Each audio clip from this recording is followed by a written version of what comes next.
Buenos días, buenas tardes, buenas noches. Te habla Joe Martínez y te doy este saludo dependiendo de la hora que me estés escuchando y en el país que te encuentres, ya que esto lo estamos grabando vía online por nuestro canal de YouTube. Si no te has inscrito, te recomendamos que te puedas suscribirte, activar la campanita porque te van a estar llegando los siguientes videos que vamos a estar realizando estudios de otros libros de la Biblia y de otras cosas que tienen que ver con la palabra de Dios. ¿Quién te habla? Este servidor, Joe Martínez, hablando también de los hechos científicos que me encantan, cómo la ciencia corrobora lo que la Biblia dijo muchos años antes.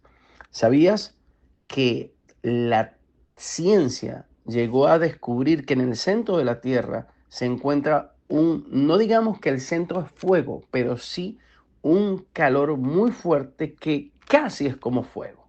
Y eso lo descubrió la ciencia hace muchos años. Pero la Biblia lo descubrió mucho antes que la ciencia. El libro de Job, capítulo 28, versículo 5, dice, de la tierra nace el pan y debajo de ella está como convertida en fuego. O sea, hay un calor muy fuerte en el centro de la tierra y la ciencia lo dijo. Pero lo que no sabía la ciencia es que el libro más famoso y más vendido del mundo lo había descubierto antes. Vamos con el libro de Hechos. Hechos capítulo 10, versículo 30. Vamos a leer un poquito. Te recomiendo, si tienes tu Biblia, la puedas seguirme. Si estás manejando o lo escuchas de noche, acostado en tu cama, bueno, bríndame tu mayor atención. Versículo 30 en adelante. Entonces Cornelio dijo, hace 4 días que a esta hora yo estaba en ayunas, y a la hora novena, mientras oraba en mi casa, vi que se puso delante de mí un varón con vestido resplandeciente. Y dijo, Cornelio, tu oración ha sido oída, y tus limosnas han sido recordadas delante de Dios. Envía pues a Jope y haz venir a Simón, el que tiene por sobrenombre Pedro, el cual mora en casa de Simón, un curtidor junto al mar. Y cuando llegue, él te hablará. Así que luego envié por ti, y tú has hecho bien en venir. Ahora pues, todos nosotros estamos aquí en la presencia de Dios para oír todo lo que Dios te ha mandado. Aquí está Cornelio simplemente diciéndole a Pedro la historia que a él le acontece y que lo mandó a llamar tal como aquel ángel le dijo. Entonces Pedro le responde en el versículo 34 al 37, dice, entonces Pedro, abriendo la boca, dijo, en verdad comprendo que Dios no hace excepción de personas. Aquí Pedro se da cuenta que no solamente los judíos van a ser salvos, sino que Dios va por los gentiles, sino que en toda nación se agrada del que le teme y hace justicia. Dios envió mensaje a los hijos de Israel anunciando el evangelio de la paz por medio de Jesucristo. Este es Señor de todo. Vosotros sabéis lo que se divulgó por toda Judea, comenzando desde Galilea, después del bautismo que predicó Juan. Ellos habían oído varias cosas sobre Jesús y viene Pedro y empieza a hablarles. Dice el versículo 37 al 40. Vosotros sabéis lo que divulgó por toda Judea, comenzando desde Galilea, después del bautismo que predicó Juan, cómo Dios ungió con el Espíritu Santo y con poder a Jesús de Nazaret, y cómo éste anduvo haciendo bienes y sanando a todos los oprimidos por el diablo, porque Dios estaba con él. Y nosotros somos testigos de todas las cosas que Jesús hizo en la tierra de Judea y en Jerusalén, a quien mataron colgándole en un madero. A este se levantó al tercer día e hizo que se manifestase.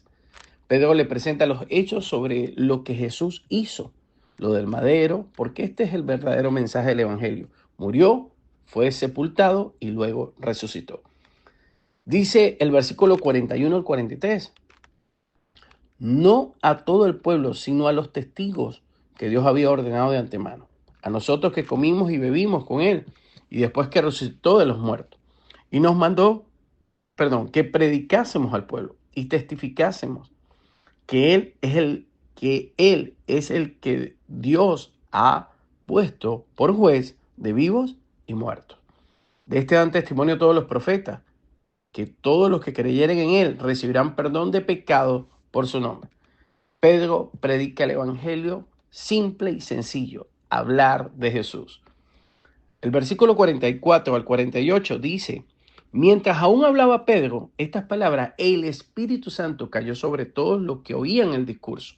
Y los fieles de la circuncisión que habían venido con Pedro se quedaron atónitos, es decir, los judíos, de que también sobre los gentiles se derramase el don del Espíritu Santo, porque los oían que hablaban en lenguas y que magnificaban a Dios. Entonces respondió Pedro: ¿puede acaso alguno impedir el agua para que no sean bautizados estos que han recibido el Espíritu Santo también como nosotros? Y mandó a bautizarles en el nombre del Señor Jesús. Entonces le rogaron que se quedase por algunos días.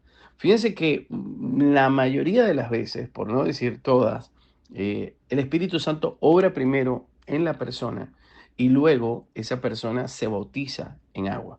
Fíjense que primero es el Espíritu Santo que como que convence de pecado y hace a la persona que lo lleve a dar el acto del bautismo, que es la fe pública. Es maravilloso eso que sucede. Dice el capítulo 11, del versículo 1 al 3. Oyeron los apóstoles y los hermanos que estaban en Judea, que también los gentiles habían recibido la palabra de Dios, y cuando Pedro subió a Jerusalén, disputaban con él los que eran de la circuncisión, diciendo: ¿por qué has entrado en casa de hombres incircuncisos y has comido con ellos? O sea, ¿por qué estás con los gentiles, Pedro? Te volviste loco. La gente tuvo duda, y aquí es donde comienza la primera división. Empiezan algunos judíos circuncidados no estar de acuerdo con esto, y muchos tuvieron duda. Y Pedro es uno de los que tampoco quería a los gentiles, pero les va a explicar por qué lo hizo. Entonces dice el versículo 4 del capítulo 11: entonces comenzó Pedro a contarles por orden lo sucedido, diciendo: estaba yo en la ciudad de Jope orando y vi en éxtasis una visión, algo semejante a un gran lienzo que descendía, que por las cuatro puntas era bajado del cielo y venían hasta mí. Cuando fijé en él los ojos, consideré y vi cuadrúpedos, terrestres y fieras y reptiles y aves del cielo. Y oí una gran voz que me decía: levántate, Pedro, mata y come. Y dije: Señor, no, por ninguna cosa común o inmunda entró jamás a mi boca esto. Entonces la voz me respondió del cielo por segunda vez: lo que Dios limpió, no lo llames tú común. Y esto se hizo 3 veces, y volvió todo a ser llevado arriba al cielo. Y aquí luego llegaron 3 hombres a la casa donde yo estaba, enviados a mí desde Cesarea. El Espíritu Santo me dijo que fuese con ellos sin dudar. Fueron también conmigo estos 6 hermanos, y entramos en casa de un varón, quien nos contó cómo había visto en su casa un ángel que se puso en pie y dijo: envía hombres a Jope y haz venir a Simón, el que tiene por sobrenombre Pedro. Él te hablará palabras por las cuales serás salvo tú y toda tu casa. Y cuando comencé a hablar, cayó el Espíritu Santo sobre ellos también, como sobre nosotros al principio. Entonces me acordé de lo dicho por el Señor, cuando dijo: Juan ciertamente bautizó en agua, mas vosotros seréis bautizados con el Espíritu Santo. Si Dios pues les concedió también el mismo don que a nosotros que hemos creído en el Señor Jesucristo, ¿quién era yo que pudiese estorbar a Dios? Entonces, oídas estas cosas, callaron y glorificaron a Dios, diciendo: de manera que también a los gentiles ha dado Dios arrepentimiento para vida. Simplemente el Espíritu Santo estaba preparando el Evangelio para que llegara a lo último de la tierra. Vamos con el versículo 19 al 20. Ahora bien, los que habían sido esparcidos a causa de la persecución que hubo con motivo de Esteban pasaron hasta Fenicia, Chipre y Antioquía, no hablando a nadie la palabra, sino solo a los judíos. Pero había entre ellos unos varones de Chipre y de Cirene, los cuales cuando entraron en Antioquía hablaron también a los griegos, anunciando el evangelio del Señor Jesús. Y dice el versículo 21 al 22, y la mano del Señor estaba con ellos, y gran número creyó y se convirtió al Señor. Llegó la noticia de estas cosas a oídos de la iglesia que estaba en Jerusalén, y enviaron a Bernabé que fuese hasta Antioquía. Simplemente empezó este gran movimiento. Tanto así que el centro de la iglesia era en Jerusalén, pero ahora el centro de la iglesia se iba a trasladar a Antioquía por el movimiento que estaba viendo el Espíritu Santo.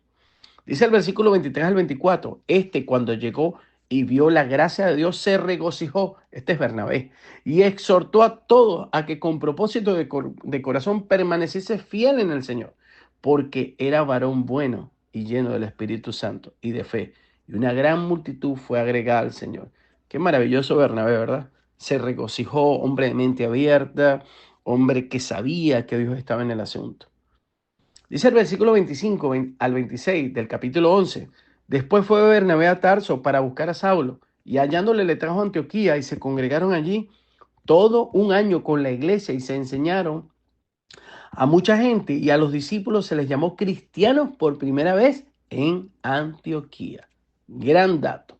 Bernabé fue a buscar a Saulo para traerlo. Dice el versículo 27 al 30. En aquellos días, unos profetas descendieron de Jerusalén a Antioquía, y levantándose uno de ellos, llamado Agabo, daba a entender por el Espíritu que vendría una gran hambre en toda la tierra habitada, la cual sucedió en tiempo de Claudio. Entonces los discípulos, cada uno conforme a lo que tenían, determinaron enviar socorro a los hermanos que habitaban en Judea, lo cual en efecto hicieron, enviándolo a los ancianos por mano de Bernabé y de Saulo. Qué vínculo tan fraternal y hermoso. Aquí vemos a Saulo, que era el hombre que estaba persiguiendo la iglesia, en contra de la iglesia. Ahora lo vemos diferente, más bien dando y ayudando. Y vamos con el capítulo 12 y vamos a terminar en el capítulo 3 del capítulo 12. Lo leemos rapidito. En aquel mismo tiempo, el rey Herodes echó mano a algunos de la iglesia para matarle. Entonces aquí se abre un nuevo capítulo. El capítulo 12 ahora viene la persecución. Pero esta persecución ahora no solamente va a ser a los líderes religiosos, sino que se hace política. Y aquí es donde políticamente ahora la iglesia va a ser perseguida, que obviamente es algo muy fuerte porque es basado en una ley. Hechos capítulo 12, versículo 2 dice, y mató a espada a Jacobo, hermano de Juan, y muere el segundo mártir. El primero fue Esteban y el segundo va a ser Jacobo. Algunos teólogos y eruditos dicen que ya habían muerto varios, pero de entre los principales, la Biblia registra a Jacobo, el segundo mártir. Y dice el versículo 13, y con este terminamos, y viendo que esto había agradado a los judíos, procedió a prender también a Pedro. Era entonces los días de los panes sin levadura. Cuando dice y viendo que esto había agradado a los judíos, se refiere a los líderes religiosos, como los saduceos, los fariseos, que eran los que dirigían en esa parte política colocada por Roma y que estaban en contra de este movimiento del Espíritu Santo o de Jesús. Jacobo es muerto y la gente se pregunta, ¿pero por qué Jacobo es muerto? ¿Por qué Dios permitió que Jacobo fuera muerto y preserva la vida de Pedro hasta ahora? ¿Por qué? Y a veces nos hacemos la pregunta, ¿por qué nuestros familiares? ¿Por qué? Todo está en la mano de Dios. Dios es un Dios soberano. Nuestra mente es limitada y tenemos espacio-tiempo en esta vida terrenal y creemos que aquí termina todo. Pero la realidad, todo empieza cuando ya no estamos aquí en la tierra. Dios es un Dios soberano que te ama. Y si has perdido un familiar, aunque no lo creas y te cueste entender, lo vas a volver a ver para toda una eternidad. Mientras tanto, tú y yo seguiremos haciendo la obra aquí en la tierra de hablar del Evangelio, de hablar de Jesús y tener una relación con el Espíritu Santo.